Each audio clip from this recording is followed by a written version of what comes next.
I hope you enjoy this bonus episode, especially for those who like warm things on a cold day. This is broccoli cheese soup. All right, so the first thing we have to do with broccoli cheese soup is make our cheese sauce, and that starts with a bechamel, or cream sauce. So this is 1/3 of a cup of all-purpose gluten-free flour, because I have celiac disease, plus 1/3 of a cup of unsalted butter, and then a little pinch of fresh nutmeg. Nutmeg should be in bechamel. It makes it, just kind of gives it a little extra flavor. What we're gonna do here, though, is add some milk, and this tends to intimidate people because sauces break pretty easily, but this method will help you make one very, very easily and pretty quickly. So what I've done here is I put the fat and the flour in the pot at the same time, okay? And what that helps us do is bring everything up to the same temp at once, just like we do with scrambled eggs. Most people or most cookbooks or instructions will tell you to heat the fat first, then dump in your flour, and stir it quickly until you get the desired result. Well, you know what? That's needlessly complicated. If you do it this way, everything comes up to temperature at once, plus the rawness cooks out of the flour at the same time and gets a nice little toasted flavor while that fat melts. So it kills two birds with one stone, and it's pretty damn easy. So if you can see me stirring here, once that butter starts to melt, you're going to see a blonde color form. We call it a blonde roux, but it's really more of a light brown, like a khaki color, or sort of like beach sand. And once we get that consistency, we're going to begin adding our milk to the bechamel sauce. Once you master making bechamel this way, you can put it in anything. You can put it in any kind of cheese sauce. If you want to make cheese dip, you can do that. Or, lasagnas, anything that requires a cream sauce, you're going to be able to do by just, this simple method. Now, I've used a lot of flour and fat here, and it's a lot of roux, but we're making a lot of soup. If you want to make cheese sauce, you want to, use maybe, 2 tablespoons of flour plus 2 tablespoons of butter, okay? Now we're going to put in our milk. I'm using lactose-free milk because of the diet that I use. Lactose is a no-no, and I am slightly lactose intolerant. You could also use heavy cream, but fat-free milk works perfectly fine. Just any kind of dairy is really what you need here. And you're going to see this consistency change a little bit here. It's going to get creamy and silky, and then it's going to start looking like library paste or paper mache.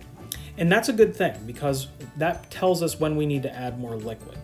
So once we see this start to thicken up here, and remember, flour typically, and this gluten-free flour has a lot of cornstarch in it. It doesn't thicken fully until it comes up to a boil, basically. So you can see that paste-like consistency. All right, so now we're going to add more milk. And eventually, we're going to end up adding almost half of 1/2 of a gallon of milk. So that's 20 to 30 ounces. And there's really no set measure. You just kind of have to eyeball it. You can see I'm turning the heat slightly down there to medium. And yes, I do make a lot of messes. So we're going to go ahead and keep stirring this. As this continues to cook, we are going to see thickening and continued breaking down of that flour.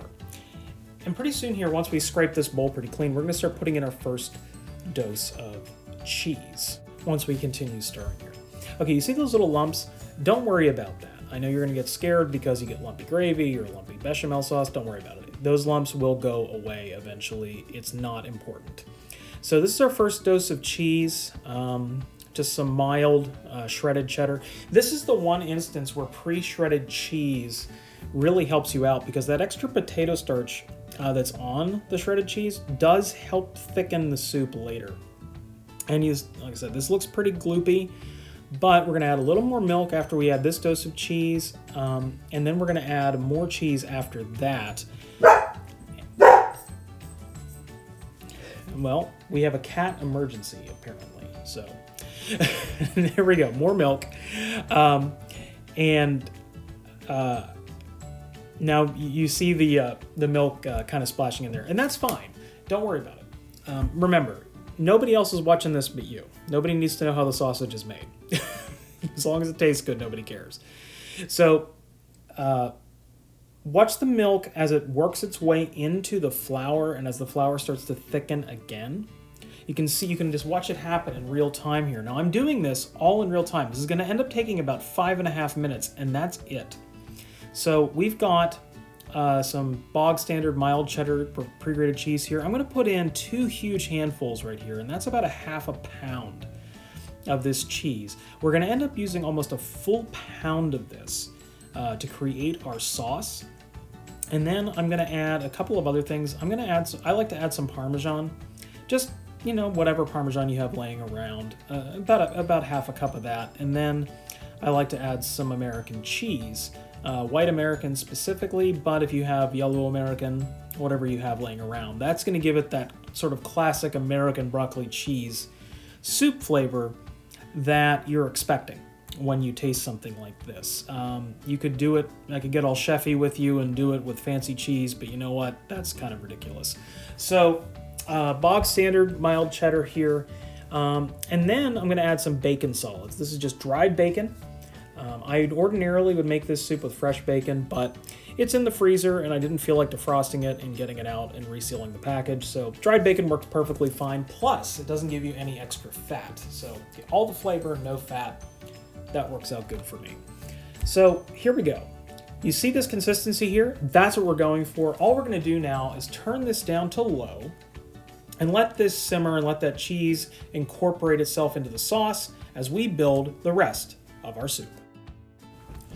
All right, so as we build our soup, we need some aromatics, and this is just 1 chopped bog standard white onion with 4 chopped cloves of garlic. And it's a rough chop because, again, these are going to stew for a while, so they're going to break down on their own. Anyway, you can see our cheese sauce starting to change in consistency and color, and we're just kind of keeping an eye on it over low heat. And this has got a tablespoon of olive oil in it, and that's all we're going to use as far as fat goes. We're going to saute this for, 3 or 4 minutes just to get some color and sweat them just a little bit because you want some onion flavor, but you don't necessarily want them burnt. My wife wanted to mention that the stove is a mess, and I apologize for that. I promise I will clean it before the next video. You watch. So going into this now, just some salt, 3 good turns on my salt grinder here. This is sea salt. It's a tablespoon. It's a lot of salt because this needs a lot of salt. This is just black pepper. We're going to put a lot of black pepper into this soup because it needs it and it can stand up to it. And now some more of our bacon solids. I'm going to show you how to make bacon solids in a future video. It's pretty easy. You just put in some bacon on a really, really low oven and dehydrate it and then blitz it in the food processor, and there you go. Bacon bits. It's awesome. All of the flavor, none of the fat, or the oil or the grease. And now I'm putting in my broccoli. Most broccoli cheese soup recipes will tell you to put the broccoli in last after you've made everything else. That's wrong, because especially with broccoli like this, it's come out of my freezer and been there for quite some time. It's going to need a little bit of extra help, so we need to saute it, get some roasty flavors on it, get some heat through it, and just kind of have it meld a little better into the soup. And again, some more salt. That's another tablespoon of salt. And remember, always use twice as much as you think. This does need a lot of salt. Broccoli is relatively flavorless on its own, so it needs a lot of help. Oh, there goes one. I think Brody may have gotten one that went on the floor. So we are going to get this hot, and now we're going to add our stock. This is about a minute later. Our stock here, this is the same turkey stock I've been using for a lot of stuff. It's 32 ounces or 4 full cups of homemade turkey stock or chicken stock or vegetable stock, unsalted, remember, unsalted or homemade. This is homemade. So we're going to bring that up almost to a boil. But not quite. You're going to start seeing some little bubbles around the edge, but it's not at a boil yet. And then we're going to put in our cheese sauce. You can see that right on the edge there. Now I'm gonna grab my pot here. You can see our cheese sauce has changed color and consistency. And now we're just gonna put this right into the mix. And don't worry, it's gonna look a little bit weird at first, but we're gonna combine this pretty slowly, just kind of folding it in. And all we're gonna do now is cover this, okay, and simmer it for anywhere between 30 and 40 minutes until we end up with a nice, clean, smooth, delicious broccoli cheese soup. Here are our final results. Delicious, wonderful. Look for the full recipe on www.realscratchcooking.com. Thanks for tuning in for broccoli cheese soup. And let's taste this guy. I've tasted it multiple times, but okay. Delicious. Please try this one out, and I'll see you soon.